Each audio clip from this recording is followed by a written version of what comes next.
Three phase transformer के working principle पर इस वीडियो में चर्चा करेंगे।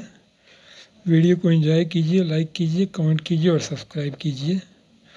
स्क्रीन पर आप एक सिंगल कोर यूनिट पर थ्री फेज ट्रांसफार्मर का डिज़ाइन देख पा रहे होंगे। इसमें एक ही कोर में ये तीन लिम्ब, एक दो तीन लिम्ब, ये दो योक के बीच, ये लोअर योक और यहाँ पर होगा इस चैनल के पीछे छिपा हुआ अपर योक। ये तीन लिम्ब तीन फेज को रिप्रेजेंट कर रहे हैं। तीनों योक पर, तीनों लिम्ब पर पहला लेयर प्राइमरी वाइंडिंग का, दूसरा लेयर सेकेंडरी वाइंडिंग का होगा। दूसरा कंस्ट्रक्शन इसका होता है, ये थ्री सिंगल फेज कोर्स, ये एक दो तीन सिंगल फेज कोर एक ही पॉइंट पर कनेक्ट किया हुआ या एक ही लिम्ब से, कॉमन लिम्ब से कनेक्ट किया हुआ। और ये थ्री सिंगल फेज यूनिट जो इसको जो दिखाया गया, इसको स्कीमेटिकली यहाँ दिखाया गया है इस सिस्टम को। सिंगल फेज ट्रांसफार्मर की तरह थ्री फेज ट्रांसफार्मर भी Faraday's law of electromagnetic induction से ही गाइड होता है। इसके प्राइमरी और सेकेंडरी वाइंडिंग के तीन सेट का एक कॉमन कोर के लिम्ब पर उपयोग किया जाता है। जैसे ये कॉमन कोर के लिम्ब पर ये उपयोग किया गया है, ये कॉमन कोर के लिंक पर इसका ये उपयोग एक ही कोर है, ये एक कॉमन लेकिन तीन फेज का है, तो ये कॉमन कोर के लिम्ब पर इसका उपयोग किया जाता है। या तीन अदद सिंगल फेज ट्रांसफार्मर का बैंकिंग करके, ये तीन ट्रांसफार्मर का बैंकिंग करके एक थ्री फेज ट्रांसफार्मर का शेप दिया जाता है। इसके मिडिल लिम्ब पर कोई फ्लक्स नहीं फ्लो करता है। हालांकि ऐसा करने के लिए कुछ एक्स्ट्रा चेष्टा करना पड़ता है। इस पूरे के पूरे सिस्टम को एक कॉपर के शीट से लपेटा जाता है। ये तीनों फेज को अलग अलग नहीं, ये कॉपर के शीट से लपेटा जाता है ताकि लीकेज फ्लक्स एक दूसरे को न्यूट्रलाइज करके यहाँ जीरो फ्लक्स, सेंट्रल लिम्ब पर जीरो फ्लक्स का को अलाउ करें।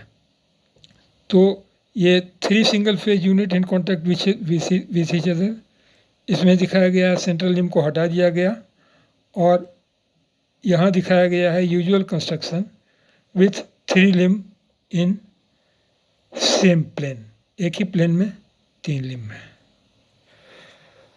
जैसा कि चर्चा किया जा चुका है कि ये Faraday's law of electromagnetic induction के प्रिंसिपल पर ही काम करता है और इसके प्राइमरी और सेकेंडरी वाइंडिंग के तीन सेट को एक कॉमन कोर के लिम्ब पर उपयोग किया जाता है या तीन other actual single phase transformer का बैंकिंग करके एक थ्री फेज ट्रांसफार्मर का शेप दिया जाता है।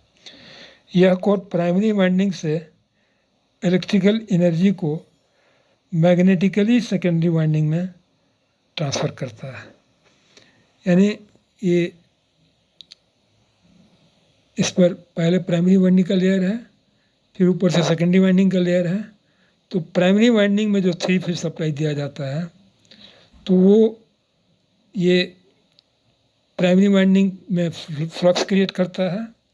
इसका प्राइमरी करंट के कारण कोर में फ्लक्स क्रिएट करता है। ये फ्लक्स सेकेंडरी वाइंडिंग में वोल्टेज अल्टरनेटिंग फ्लक्स रहता है, तो अल्टरनेटिंग फ्लक्स चेंजिंग के कारण इसमें वोल्टेज क्रिएट करता है।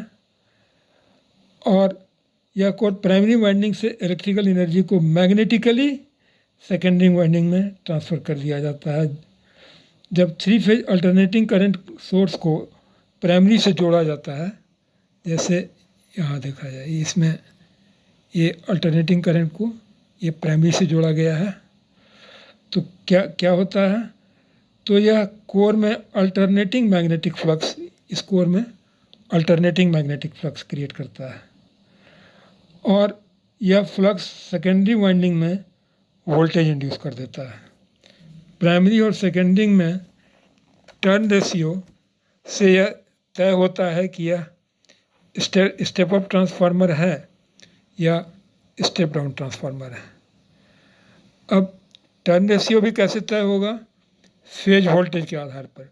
जैसे 33 kV बाई 11 kV का ट्रांसफार्मर है डेल्टा स्टार कनेक्टेड, तो डेल्टा में phase voltage equal to line voltage होता है, तो फेज वोल्टेज हुआ 33 kV, और लेकिन सेकेंडरी में स्टार कनेक्टेड है, तो स्टार में फेज वोल्टेज होता है लाइन वोल्टेज डिवाइडेड बाई √3। तो लाइन वोल्टेज यहाँ पर है 11 kV, तो डिवाइडेड बाई √3, तो 6.9 kV के करीब में होगा, और रेशियो हो जाएगा 33/6.9 यानी कि 5.19 रेशियो होगा। 33/11 डेल्टा स्टार में रेशियो 3 नहीं होगा। अब यहाँ स्पष्ट है कि 3 phase power supply with equal magnitude और 180 degree phase displacement with one another primary से कनेक्ट किया जाता है, तो प्राइमरी करंट तीनों लेग में फ्लक्स इंड्यूस करता है। इस तीनों लेग में प्राइमरी करंट फ्लक्स इंड्यूस करता है, और यह अल्टरनेटिंग फ्लक्स सेम कोर में फ्लक्स का अधिकांश हिस्सा, जैसे इसका जो प्राइमरी में जो फ्लक्स जनरेट होगा, तो मोस्टली तो इससे लिंक करेगा प्राइमरी से, लेकिन कुछ पोर्शन लीकेज करंट के कारण दूसरे लिंब से भी लिंक करेगा। तो यह फ्लक्स सेकेंडरी वाइंडिंग में वोल्टेज इंड्यूस करता है। इस तरह मैग्नेटिक कपलिंग से बिना इलेक्ट्रिकली कनेक्ट किए प्राइमरी से सेकेंडरी वाइंडिंग में पावर ट्रांसफ़र हो जाता है। अब यहाँ 2 तरह के ट्रांसफार्मर हुए। यदि अब तक आप वीडियो में बने हुए हैं तो प्लीज़ वीडियो को लाइक, कमेंट, सब्सक्राइब और शेयर करें। अब प्रॉस एंड कॉस हम इसकी चर्चा करें। सिंगल कोर 3 फेज ट्रांसफार्मर के क्या फ़ायदे और नुकसान हैं, और ट्रांसफार्मर बैंकिंग करके 3 फेज ट्रांसफार्मर करने के क्या फ़ायदे और नुकसान हैं। पहले हम सिंगल कोर 3 फेज ट्रांसफार्मर की बात करें। इसका एडवांटेजेस क्या है कि यह कॉस्ट इफ़ेक्टिव होगा। ये इसमें कोर के कंस्ट्रक्शन में जो कॉस्ट होगा उससे इस कोर के कंस्ट्रक्शन में सेम कैपेसिटी में ये कॉस्ट कम होगा। दूसरा, ये यूनिफाइड यूनिट जो होगा तीनों कोर का, वो कम स्पेस लेगा, और इसकी एफिशिएंसी भी ज़्यादा होगी, क्योंकि कोर का वॉल्यूम कम होगा तो कोर लॉसेस इसमें कम होगा। कोर लॉसेस कम होने से इसकी एफिशिएंसी भी कम होगी। इसमें डिसएडवांटेज क्या है? इसका मेंटेनेंस कठिन है। आप ट्रांसफार्मर में कहीं भी कोई डिफेक्ट आया तो पूरे के पूरे कोर को खोलना पड़ेगा और पूरे के पूरे कोर को रिपेयर करना पड़ेगा। दूसरा, इसकी दूसरी समस्या होती है कि यह सिंगल यूनिट होने से हैवी होगा, और ट्रांसफार्मर को कभी कभी इसका, जैसे 50 MVA का ट्रांसफार्मर है तो 50 MVA के ट्रांसफार्मर का वेट 100 टन के या 50 टन के आसपास हो सकता है, 50 से 100 टन के बीच में हो सकता है। इतनी भारी लगेज को ट्रेलर पर ट्रांसपोर्ट करने में कभी कभी बहुत कठिनाई आती है। कहीं कहीं पुल कमज़ोर होता है और सैकड़ों, हंड्रेड्स या कभी कभी थाउजेंड्स किलोमीटर की जर्नी करनी होती है, तो इसके ट्रांसपोर्टेशन में कठिनाई होती है। अब 3 सिंगल फेज यूनिट की बात करें अगर, तो इसके एडवांटेजेस क्या हैं? रिलायबिलिटी है। इसका कोई एक फेज यदि ख़राब हो गया, उड़ गया, तो 2 फेज अवेलेबल है और 3 फेज सप्लाई भी अवेलेबल हो सकता है, लेकिन ऑफ कोर्स रेटेड कैपेसिटी के 58% कैपेसिटी पर। लेकिन इम्पॉर्टेंट लोड जहाँ इंटरप्शन वो टॉलरेबल नहीं है, वहाँ यह काफ़ी उपयोगी है।